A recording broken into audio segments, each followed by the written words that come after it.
ዓለም የምትፈጠርበት ከተቋማት በፊት የተፈጠረ ትልቅ ጦርነት የሚካሄድበት ቤተሰብ ማለት ነው። ፓስተር ቸሪ ወላጆች ማለት ነው። ቀውስ ፈጣሪዎቹ ትልልቆቹ ቤቶች ትንንሾቹ ቤቶች ይበሏቸዋል። እንዳውሬ አሳድጌ ጥለሽኝ ወጣሽ አይደል ብለው እነሱም ባያጠፋውት ምናምን ብለው ረግመሃለሁ ለምን የሚራገሙት እርሶ 9 ወር ደርሶ ግን ሲወለድ እንኳን ማርያም ማረጀሽ እንኳን ተገላገልሽ ተብሎ ግልግል እንደሆነ ተቆጥሮ ነው ተበጥሶ ሁልሽም እምብርት የሚባል ጠባሳ ይኖር። አሁን ካገቡ በኋላ ልጆቻችሁ ለምን ፈለጋችሁ? ዛሬ ቤት እየፈረሰ ያለው አንዱ በቤተሰብ ምክንያቱም መጀመሪያም የነበረው ባልና ሚስት እንጂ እናትና አባት አይደለም። መጽሐፍ ቅዱስ የጋብቻ ሀሁ ይሄ ነው። የመጀመሪያ እናትና አባቱን ይተዋል የሚል ነው። ወንድምና እህቶችም አለ፣ ወንድ አለ፣ ሴት አለ፣ እግዚአብሔር አለ። ቤት በኩል ያድንህ ሰልፈኞቹን አስገብተህ ቤት ውስጥ ሚስትህን የምታሰቃየው በእህትህ አንተ ማለት እንዴ ከእህቴ ጋር ምናምን አትበል፣ የሙት ልጅ ምናምን እያልክ አትፈላስ። ቤት በኩል ሰው ይጣላ፣ ቤት በኩል ይታረቅ አሉ ፖሊሶች ቤት ውስጥ። ይሄንንማ እንዳገዛላት ትላለች ትመጣ ቀስ ብላችሁ ውጡ። ከነሱ ጋር ከኖረችው ይልቅ ከኔ ጋር የኖረችው ይበልጣል። በልጣቸዋለሁ እኔ እንጂ ተንጋፎ ሰለሜ ግር ብሎ በዚህ በኩል ግር ብሎ ከዛ በግሩፕ ሌላ አንድ ቤተሰብ መፍጠር አይደል። እኔ ብየዋለሁ አንድ ልጅ ይሙቷል። እንዴት ነው በሽምግልና እያለቀሰ ሰው ቤት ልበጥብጥ ነው ያለሷ ሰው የለም። አሁን እነሱ ቤት ጮሌዋ እህትህን ተዋት። በተለይ ፎረሹ ጓደኞች ካሏችሁ ዶሮ ይመስል በጊዜ ትሰፍራለህ እና ውጣ እባክህ የሚሉ እግዚአብሔር በጣም የሚያከብረው በምድር ላይ 2 ነገሮች አሉት። በጣም የሚያከብራቸው የመጀመሪያው ቤት ነው፣ ሁለተኛው ቤተክርስቲያን። እነዚህ 2 ተቋማት የሱ ናቸው። በተለይ ቤት ዓለም የምትፈጠርበት ከተቋማት በፊት የተፈጠረ በዓለም ላይ የምታዩቸው በጣም ትልልቅ የሚባሉ ተቋማት ከመፈጠራቸው በፊት የነበረ ሀገር ከመኖሩ በፊት የነበረ ብሔር ብሔረሰብ ከመኖሩ በፊት የነበረ የሰው ዘር ሁሉ ምንጭ የሆነው ቤት ነው። የተከበረ እንደሆነ ልናስተውል ያስፈልጋል። ስለዚህ ስለ ቤት ስናነሳ ቤት በጣም ከዘፍጥረት ጀምሮ ከፍተኛ ውጊያ የነበረበት ትልቅ ሰልፍ ያለበት አሁንም ትልቅ ሰልፍ ያለበት ትልቅ ጦርነት የሚካሄድበት ሰይጣን አለኝ የሚለውን በጀቱን የሚበድብበት ታውቃላችሁ። በዓለም ላይ በጣም ብዙ ቀውሶች አሉ። በሱስ የሚመጣ ቀውስ አለ፣ በገንዘብ ምክንያት የሚመጣ ቀውስ አለ፣ በተለያዩ ወንጀሎች ይሰራሉ፣ ግድያዎች አሉ፣ ዓለም ላይ ጦርነቶች ይካሄዳሉ። በዓለም ላይ ከሚደረጉት ጦርነቶች በላይ ትልቅ ጦርነት እየተደረገበት ያለው ቤት የእግዚአብሔር ተቋም ነው። ብዙዎቻችን ትኩረት አንሰጠውም። ዓለም ላይ የሚፈጠሩ ነገሮች ሁሉ ተፈጥረዋል፣ እየተፈጠሩ ነው። ግን ቤት ላይ እንደሚደረገው አይነት ሰልፍ ምንም ነገር ላይ ከዘፍጥረት ጀምሮ ሄዳችሁ ስታዩ ትልቅ ጦርነት ነበር። ይሄንን እግዚአብሔር የቀደሰው በወንድና በሴት መካከል የተከወነውን ይሄንን ክንውን እግዚአብሔር የፈጠረውን ይሄንን ትልቅ ተቋም ከወላጅ በፊት ከሀገር በፊት ከነገር በፊት የነበረውን ተቋም ያልተዋጋው የሰው ዘር የለም። ወደፊትም ይፋለሙታል፣ ግን ማፍረስ አይችሉም የእግዚአብሔር ስለሆነ። ከፍተኛ የሆነ ውርጅብኝ የወረደበት ተቋም አንደኛው ለውርጅብኙ ተባባሪ ሆነው የተገኙት ቀውሱን በቤቱ ላይ የሚፈጥሩ ሰዎች ደግሞ ቤተሰቦች መሆናቸው ደግሞ አስደናቂ ያደርጋል። አይጠበቅም አሁን ስለ ጦርነት ሳወራላችሁ ስለ ሰልፍ ሳወራላችሁ ስለ ተግዳሮቱ ሳወራላችሁ ሩቅ እንዳትሄዱ። ይሄንን የኔ የሚለውን የእግዚአብሔር ተቋምን አንደኛው ትልቁን ቀውስ ፈጣሪዎች ደግሞ ቤተሰቦች መሆናቸው ደግሞ በጣም ያስገራሚ ያደርገው። ቤተሰብ ማለት ነው። ፓስተር ቸሪ ወላጆች ማለት ነው። ቀውስ ፈጣሪዎቹ ተጋብተው የሚኖሩት ሰዎች ሴቶች ከወላጆቻቸው የወረሱት ወንዶች ከወላጆቻቸው የወረሱትን ይዘው መጥተው ነው የሚሰቃዩት፣ የተማሩትን ስለሆነ የሚሆኑት። ስለዚህ ቤቶች እንዲታመሙ የቀውሶቹ ምክንያት ወላጆች መሆናቸው ደግሞ በጣም አስገራሚ። ከሌላ ቦታ የሚተኮስ አይደለም። ከቤት ውስጥ ከወላጆች ውስጥ የሚመጣው ጦርነት ቤቶችን ያውካል፣ ቤቶችን ያፈርሳል። ልጆች የወለዳችሁ ቤተሰብ የመሰረታችሁ ሰዎች ለምን ቤተሰብ እንደመሰረታችሁ የማታውቁ ከሆነ ለምን ልጆች እንደምታሳድጉ የማታውቁ ከሆነ የዚህ ጦርነት ተባባሪዎች ነው የምትሆኑ። ከየትም አይደለም የመጣው። በጣም ብዙ ቤቶችን እያሳመሙ ያሉ ቤቶች ናቸው። ትልልቆቹ ቤቶች ትንንሾቹ ቤቶች ይበሏቸዋል፣ እንዳውሬ ቅርጥፍ አድርጎ ይበላዋል። ስለዚህ ወላጆች ትልልቅ ሰዎች አግብታችሁ ቤተሰብ የመሰረታችሁ ልጆች ያፈራችሁ ልጆቹን ስታሳድጉ በአግባብ በስርዓት እንድታሳድጉ ያስፈልጋል። የተማሩትን ስለሆነ አፕላይ የሚያደርጉት በስርዓት አስተውላችሁ ልጆች ለምን እንደምታሳድጉ አውቃችሁ ይሄ ተቋም የተሰጣችሁ ከእግዚአብሔር እንደሆነ አውቃችሁ ተቋሙ ባለቤቱ እግዚአብሔር እንደሆነ አውቃችሁ በተቋሙ ላይ ሊደረግ የሚገባውን ጥንቃቄ ተጠንቅቃችሁ ከሱ እየሰማችሁ ቤታችሁን የማትሰሩት ከሆነ በዛኛው በኩል ተሰላፊ ነው የምትሆኑት። የእግዚአብሔር ጠላቶች ብዙ ናቸው። የእግዚአብሔር ጠላቶች የሰዎች ልጆች ጠላቶቹ ሆነው ተነስተዋል። ወንድ ከወንድ ጋር፣ ሴት ከሴት ጋር ዛሬ የተፈጠረ እንዳይመስላችሁ። ዘፍጥረት ላይ ነው። የሰዶም መንደድ በእሳት መገልበጥ ምክንያቱ እኮ ሰዎች ናቸው። ማንጠነቀቅ ከሆነ ከእግዚአብሔር በተቃራኒ አቅጣጫ ቆመን ጠላቶቹ ልንሆን እንችላለን። አማኞች ነን ብለን ማለት። ስለዚህ ወላጆችና ቤተሰቦች ካስወጣችሁ በኋላ ወይም ከወጡ በኋላ የወላጅ ድርሻ እንዳበቃና አዲሱ ቤት ራሱን ችሎ መኖር የሚችልበትን እድል መፍጠር ግዴታ ይሆናል። አሳድጌ ጥለሽኝ ወጣሽ አይደል ብለው አግብተው ወጥተው ቤታቸውና ኑሯቸው መኖራቸውን እንደ ኃጢአት እንዲሰማቸው አሁንማ በአንድ ሴት ቀየርከን፣ በሆነች ልጅ ቀየርከን፣ ይሄ ሁሉ ተለፍቶ ብለው ጊልቲ እንዲሰማ። ይሄ ማለት አለማወቅ ነው። የህይወት ስርዓት መሆኑን ማወቅ አለባቸው። አንዱ በሽታ ይሄ በስልክ በአካል እየመጡ አዲሱ ቤት ውስጥ በሰላም እንዳይኖሩ ምክንያት ይሆናሉ። የእግዚአብሔር ጠላት ያደርጋቸዋል። በቂ የእግዚአብሔር ጠላት አለ። ስለዚህ ምን ልትነግረን ነው ፓስተር ቸሪ ካላችሁ፣ እያንዳንዳችን እናቶቻችን ማህፀን ውስጥ ነበርን፣ ተጸንሰን እንኖር ነበር። የተነፈስነው በእነሱ ሳምባ ነው፣ የበላነው በእነሱ ነው፣ የኖሩ ያኖሩልን የወሰኑልን እነሱ ናቸው። 9 ወር ደርሶ ግን ሲወለድ እንኳን ማርያም ማረጀሽ እንኳን ተገላገልሽ ተብሎ ግልግል እንደሆነ ተቆጥሮ ነው ተበጥሶ ሁልሽም እምብርት የሚባል ጠባሳ አይኖርሽ። የህይወት ስርዓት ነው መውጣት አለበት። መኖር ካለበት ተበጥሶ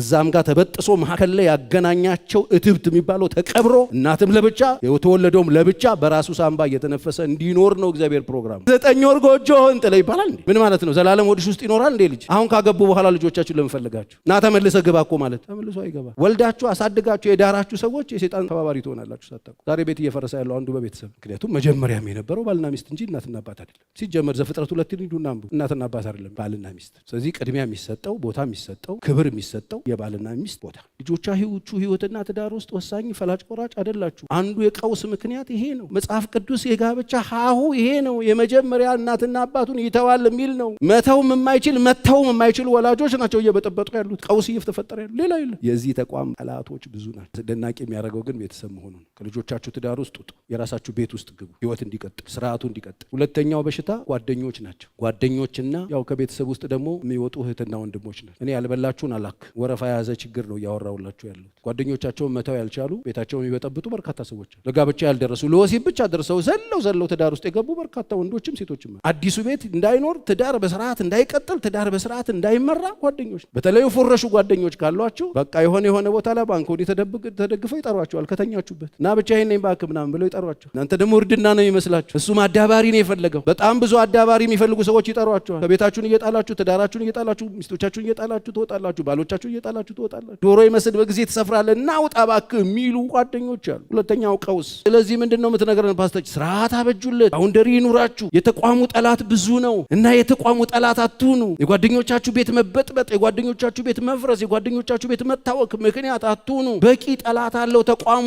አደፍራሽ ብዙ ነው፣ አታደፍርሱበት። ከቻላችሁ ስርዓታችሁን ያዙና ጥግ ያዙ። እነዚህ ሰዎች ውስጥ ደግሞ አሉ ወንድምና እህቶችም አሉ። አንዳንድ ትዳር ውስጥ ወንድምና እህቶች ናቸው ፈላጭ ቆራጭ፣ አስቤዛ ገዢዎች፣ ለሚስት አስቤዛ የሚገዙ የባል እህቶች፣ የባል ወንድሞች፣ ትንንሾች ሁሉ ሳይቀሩ የቤት ፈላጭ ቆራጭ። ገንዘብ ያዥ። ከወንድምሽ ቤት ውጪ፣ ከእህት ቤት ውጣ። ቤት ውስጥ ምንም አታረጉ። ትዳር ስትይዙ የራሳችሁ ቤት ውስጥ ነው የምትኖሩት። ባልና ሚስት ከሆኑ በኋላ ባልና ሚስቶች ቤት ውስጥ ማንም ሰው ገብቶ መፍለጥ መቁረጥ መወሰን አይችልም። ለሶስት ነው የሚጠመደው። ወንድ አለ፣ ሴት አለ፣ እግዚአብሔር አለ። እኔ አሁን የሌለ ነገር ነው ወይ ማወራው? ይሄው ሰው እየተቃጠለ እየተንፈቀፈቀን ያለው እግዚአብሔር ሆይ ያድነኝ ይላል። ቤት በኩል ያድንህ፣ ቤት በኩል ያድንህ። ሰልፈኞቹን አስገብተህ ቤት ውስጥ ያስገባሃቸውን እህት ዓለምን አስወጣ፣ እነ ወንድም ዓለምን አስወጣ። የሚታደግ አምላክ አለ። የሚላችሁን ስሙት። እግዚአብሔር የሚላችሁን አድርጉ። መቆረጥ ያለበትን ቆረጡ፣ በጠስ ያለበትን በጥሱ። ሚስትህን የምታሰቃየው በእህትህ አንተ ማን ነህ? ሚስትህን የምታሰቃየው በወንድምህ አንተ ማን ነህ? በወንድምሽ ባልሽን የምታሰቃየው አንቺ ማን ነሽ? ቤታችሁን እያሰቃያችሁ ያላችሁ፣ ቤታችሁ ስቃይ ውስጥ ያለ ስቃይ እየበላችሁ ያላችሁ፣ ሰላም ያጣችሁ፣ እረፍት ያጣችሁ ምን ተብሎ ነው አሁን ለዳኝነት የሚቀርበው? ከዛ ደግሞ ትንሽ ብቅ ስትል አንቺ ሰው አትወጂም፣ ቤተሰቦቼን አትወጂም ብሎ ደግሞ ሌላ ሙግት ያደርገዋል፣ ጦርነት ያደርገዋል። ስርዓት አልባ አካሄድ እየተሄደ ሰላም መፈለግ ሞኝነት ነው። እኔ ዛሬ የማወራው እግዚአብሔር እንዲታደጋ ከቀውስ በምን እንውጣ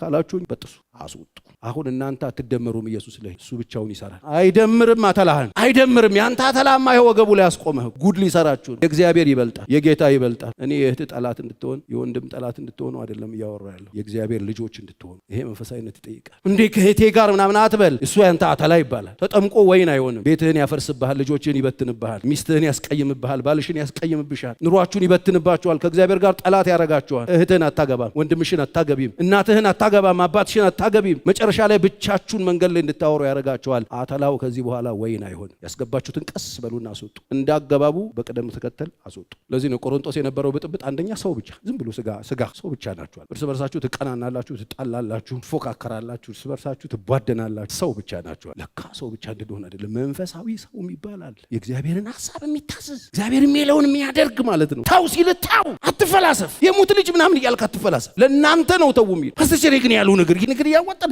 እኔ ግን አይመስልም ማለት ይሁን። በስጋ በአእምሮ አደርስበት። መንፈሳዊ ነገር ረቂቅ ነው። ስትታዘዘው ነው የሚሆነው። ቤት ትፈልጋላችሁ፣ ትዳር ትፈልጋላችሁ፣ ኑሯችሁ ጤነኛ እንዲሆን ትፈልጋላችሁ። እሱ የሚላችሁ ነው። ሰለሜ ያቁሙ። የእግዚአብሔር ስርዓት ነው። ተው ነው ያለው መጀመሪያ። ለጋብቻ የደረሰ ሰው መተው የሚችል እናትና አባትን ካስለቀቀ እህት ወንድምህ እንዴት አስለቀቀ? ተጣላ አላልኩ፣ ባውንደሪ ይኑርህን ያልኩ። ከሚስትህ የሚበልጥ ወንድም የለም። ቤትህን ስቃይ ውስጥ ያስገባ ወንድም። ዛሬ የሚያለቅሱ ሰዎች ቁጥራቸው ትንሽ እንዳይመስላችሁ። ሁሉ ነገር ሞልቶ ሰላም ያጡ፣ ሁሉ ነገር ኖሮ እረፍት ያጡ፣ ፈተሽ ስታረጉ ዝፍዝፍ ያሉ እህቶች አሉ ቤት ውስጥ፣ ዝፍዝፍ ያሉ ወንድሞች አሉ ትዳር ውስጥ። ቤት በኩል ይሳቅ፣ ቤት በኩል ይኖር ኑሮ፣ ቤት በኩል ሰው ይጣላ፣ ቤት በኩል ይታረቅ አሉ ፖሊሶች ቤት ውስጥ። ይሄንንማ እንዳገዛላት ትላለች እህት ትመጣል አይደል ይላሉ። እነሱም በያጠፋው ወጥቴ ምናምን ብለው ይይዛሉ።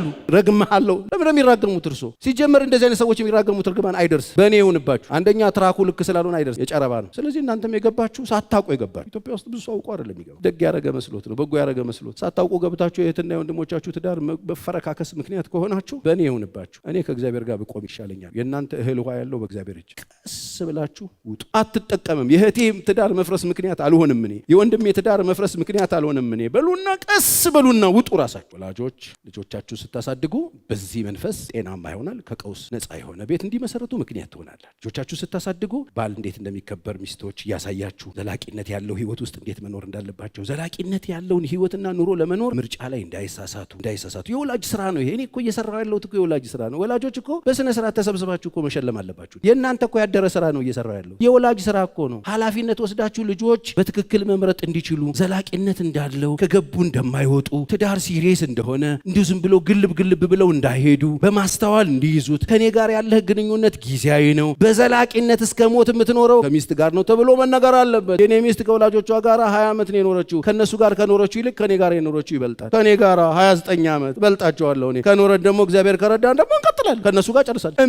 የሚበልጠው ከባልና ሚስት ጋር ያለው ግንኙነት። ከኔ ጋር ለዘላለም የኔን እንጀራ እየበላ አትኖርም። ንገሯቸው፣ አስተውሉና አሳድጉ። ጥሩ ሚስትነት ምን እንደሆነ ሴቶች ልጆች ያሏችሁ ወላጆች ባሎቻችሁን እያከበራችሁ በተግባር ጥሩ ባልነት ምን እንደሆነ ኖረህ ቦታ ላይ ተገኝተህ ኃላፊነትን ተወጥተህ ተጠንቅቀ መስራት አለብህ። የእግዚአብሔር ጠላት እንዳትሆን፣ የዚህ ተቋም ጠላት እንዳትሆን። የምታዋጣቸው ልጆችን በስነ ስርዓት የምትችለውን የሚያክል መስራት አለብህ። የምትችለውን የሚያክል ገብቶ የምታደርገው ነገር ሁሉ የሚሆን እንደሆነ አውቅ፣ ዘር እንደሆነ አውቅ። አንተም አታደርገው ልጅህ እንዲያደርግ መጠበቅ የለብህ። ስለዚህ እያንዳንዱ የምታደርጉት ነገር ልጆቻችሁ ላይ ተጽዕኖ እንደሚያደርግ አውቃችሁ ቀውስ ውስጥ ገብተው ልጆቹ ቀውስ ፈጣሪ እንዳይሆኑ ማስተማር ይኖርብናል። ያው ዛሬ ከምታገባት ጋር ነገ አትኖርም፣ ትለወጣለች እሱ ግን ተቋሙ ግን አይለወጥም። ባባዬ እንትን እኮ ቁበቷ እኮ ወገቧ ምናምን ሲል ይሄ ወገብ አብሮ አይቀጥልም፣ ይቀየራል። ዛሬ ትልልቅ የሆኑ ሰዎች እንደዚህ መሰሏችሁ እንዴ? ድሮ እንዴ የሀገር እኮ ያፋጩ ናቸው። ትምህርት ቤት እኮ ይሄ ልብ ምናምን በጦር ምናምን ያስወጉ ናቸው አብዛኞቹ። እኔ የጠፉ ብዬ ነበር፣ ለካ ውፍረት ውስጥ ገብተው የህዝብ የተፋለመባቸው ሰፈር ጩቤ ያማዘዙ ልጆች የጠፉ አሉ። እሳቸው ናቸው እኮ ትዬ እንትን የምሬን እኮ እሳቸው ናቸው ትዬ ብዙዬ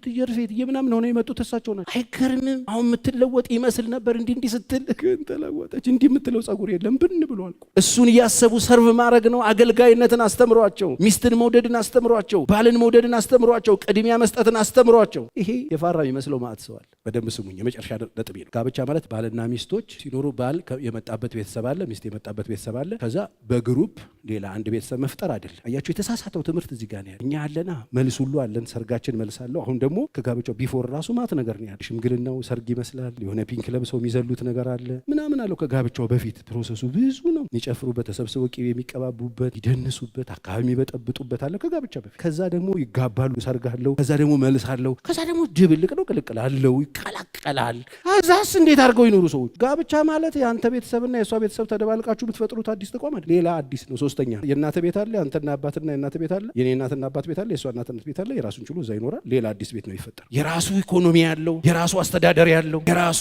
መሪ ያለው፣ የራሱ ከለር ያለው፣ የራሱ መልክ ያለው፣ የራሱ ወጪ ገቢ ያለው ማለት ነው። ትዳር ፍራንክ ካላችሁ ፍራንክ ስጡ። ቤት ግን መስራታችሁ እንጂ ተንጋፎ ሰለሜ ግር ብሎ በዚህም በኩል ግር ብሎ እንትን ኮሚቴ ይኖሩ አይደል? ስንቶቻችሁ ናቸው አዲስ ቤት እየኖራችሁ ያላችሁ? ኮፒ ሊያረጉት አይደል እየታገሉ ያሉት? ማዘር በአንድነት የሚጠቃለሉበት አይደለም። ያኛውና ያኛው ተጠቃለው የሚገቡበት ሳይሆን አዲስ ሶስተኛ ቤተሰብ ነው የሚፈጠረው። የዚህም ኢንቮልቭመንት አያስፈልገው። ይሄም ቤት መምራት ይሄ አዲስ ቤት ነው። ይሄም ቤት የሚመራው ማን ነው? ጌታ።